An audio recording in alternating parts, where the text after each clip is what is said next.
Hey everyone, it's John, and I'm going to do my day one recap of my 30-day juice fast. It is Tuesday, May the 13th, and I started this fast on Monday, May the 12th.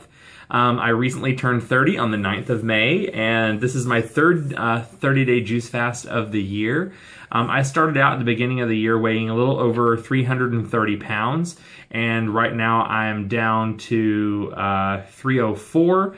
The lowest I've gone on the fasting, and it's a little bit of yo-yo dieting, but I'm going to get into that. I have a whole list of things I want to talk about.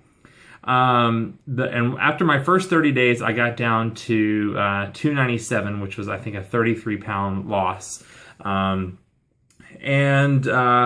Went between my first fast and my second fast, I'd gained like 10 pounds, which is normal, I believe. And from what I've read in the videos that I've watched, is that, you have waste in your system, you will actually start to hold on to more water, that kind of thing.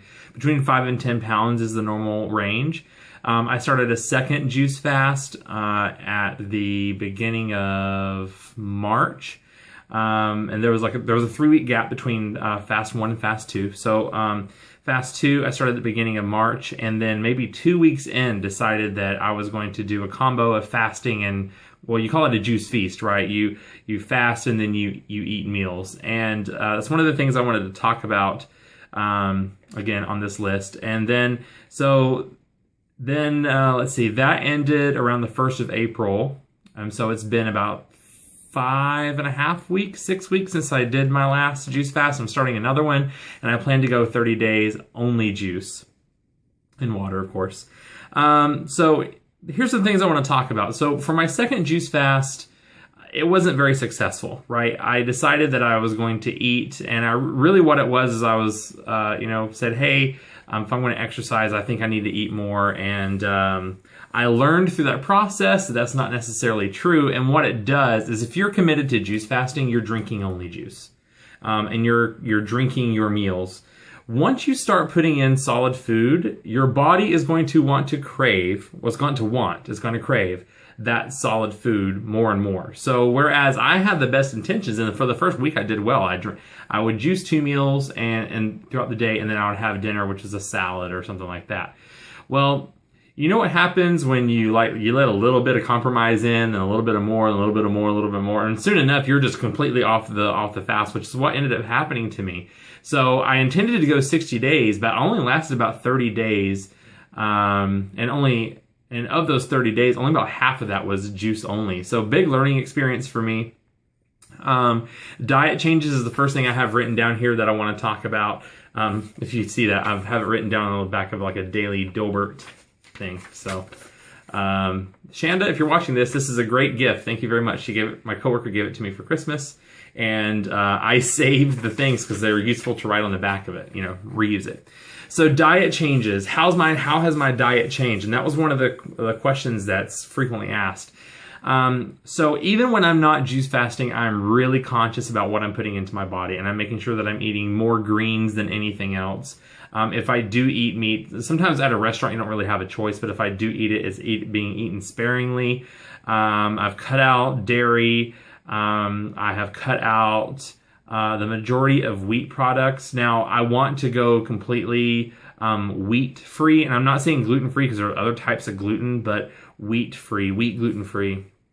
And that leads me into the next thing, is eczema. I have eczema, and I have a few spots of it. I don't know if you can see it, like a little bit like right here. You can't really see in this camera, but a little dry. And then I have it, this is where you can see it, this right here, and you can tell I've been scratching it. Here's what will happen. So if you see this, you'll notice that over the next few days, I'll probably show it to you guys just so you can see. While I'm juicing, this will go away. It'll completely disappear. You might see like a little bit of pinkness, but the itching goes away. I don't scratch it. It doesn't cause me any irritation or anything. And what I noticed about the second juice fast between number 2 and number 3, what I'm doing now, is that I ate more wheat products than I did between fast 1 and 2. So I know that my eczema is related just by process of elimination. I haven't really changed anything. The process of elimination is the only thing that I've added to my diet that was not there before when I was juice feasting, which means I was juicing and eating foods, but eating raw foods, was wheat. That was the only thing that changed. And I noticed that the eczema got progressively worse the more further away I got from I don't want to say a vegan diet, but like a vegetarian diet, because wheat is vegetarian, I think, right? The further away I got from that and started eating more processed foods, the worse my eczema got. So, and I've read and done research that gluten is related to skin sensitivities. Anyway, so that's that. Other diet changes is that, I'm currently at 304 pounds. And so, oh, that just reminded me, I never finished my second juice fast. Sorry, this is going to be like a rambling vlog. Sorry about it. For my second fast, like I was juicing and I was eating. And I didn't really lose any weight. I lost 4 or 5 pounds here and there. Then I lost like 2 pounds one week and then 2 pounds another week. But as soon as I stopped that, as soon as I stopped eating, I stopped juicing altogether, and as soon as I stopped my vegetarian-esque lifestyle, my weight hasn't. I would say that my weight hasn't moved probably from the 297. I'm just carrying water weight because I started this yesterday at 308 pounds. I got on the scale today, which is kind of against my rules. I usually don't get on the scale every day, and I'm 304. So I know that I'm losing water weight because I'm going to the bathroom a lot. And so we'll see after like the first week where I land, and that'll tell me usually about how much weight I lost altogether, right? But I know that I've gained a few pounds back just of normal weight simply because, wasn't eating the best. I was on vacation for 4 or 5 days, and it was my birthday last week, so it was just party all week long. So this is.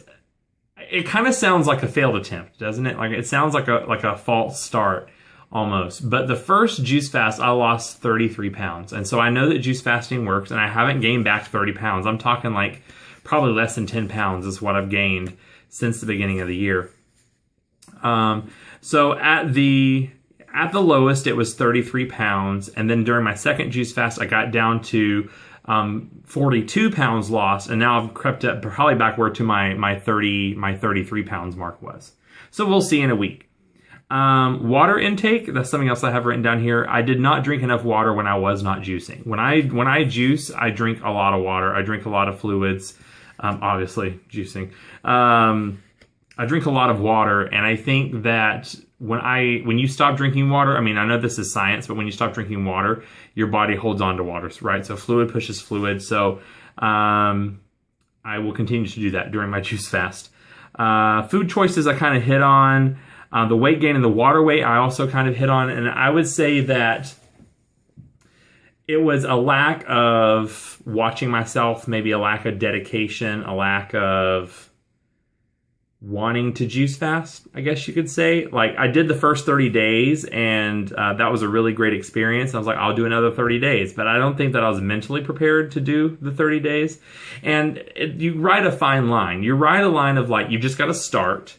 And once you start doing it, then you kind of get the momentum. And that's kind of like what I did with this one. I just decided on last Wednesday I was going to start a 30-day juice fast. But mentally, I know that I'm better prepared this time. For whatever reason, I probably really couldn't put my finger on it. So I'm more prepared this time. And last night was like the first night without food, and typically I can do fine during the day, right? But at nighttime, when you're usually like eating a home cooked meal, you're like, I'm not eating. What am I going to do? So you just kind of, you occupy yourself. And I think that it's hardest, especially like 10 o'clock at night. Usually folks are maybe between 8 and 10, you're like snacking or something like that. And I'm a big snacker, so, no more of that. So the last two things I have down here are binging and treats and cheats. So binging, I do not binge. And, that's really, I saw this video of that this person did. I don't really even remember who it was, but I saw this video. It's like, juice fasting is bad for you because it leads to binging. No. And the reason I wanted to bring this up, because I think it's a common misunderstanding that once you're done juice fasting, you're just like, whatever you can put in your mouth. But I think that what's misunderstood is that you are not hungry for the sake of you want to put nutrients or calories into your body. You're hungry, and I think, and I've touched on this on other vlogs, but like you just want to chew something. So, I mean, buy some gum if you come across that. But I'm not really, I don't binge. But I wanted just to put it out there that if you are scared of juicing because you might be like, I'm just, what if I quit 3 days in and then just go ballistic and eat pizza and donuts and sandwiches and, all the things that are bad for you that you kind of quote unquote crave when you're on a diet or when you're on a fast. It's not the juice fast that's making you do that. You would normally eat those things anyway, but you've built up this thing in your mind that you've got to have it without telling yourself no enough that you might go out and binge, but it's not because of the juice fasting, if that makes any sense. Juice fasting, I don't think promotes binging. And the last thing is treats and cheats. On a juice fast, you rarely get to treat yourself unless you're having like a really sweet juice. And once you're done juice fasting, you're going to take a few days before you can actually treat yourself, reward yourself. But I've hit on this before, is that you've got to stop rewarding yourself with food. You've got to stop treating yourself with food. You've got to stop cheating on a diet or cheating on like a lifestyle change with food. You need to choose something else that's going to be a treat or a cheat for you. I don't care what it is. Buy shoes. If you're a woman, go buy yourself a purse. If you're a guy, go buy some new technology. Do something that makes you happy that is not food. Food is going to be, you're going to try to set yourself up for a long-lasting life change. And if you continue to treat yourself with food, it's kind of like a mental game at that point. You're setting yourself up for some failure, right? So I know that bodybuilders do a lot. Hey, I'm going to do a cheat meal.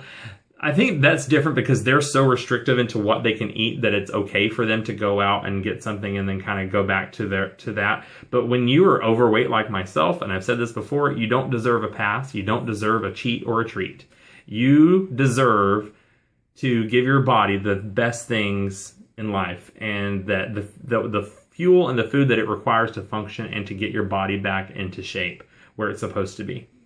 So with that said, I'll just end there. I'm like 12 minutes and 30 seconds into it. I'm sure I'm gonna have to trim some of this out. But anyway, thanks for watching the video, and I'll be posting my day 2 update at the end of the day today. Bye guys.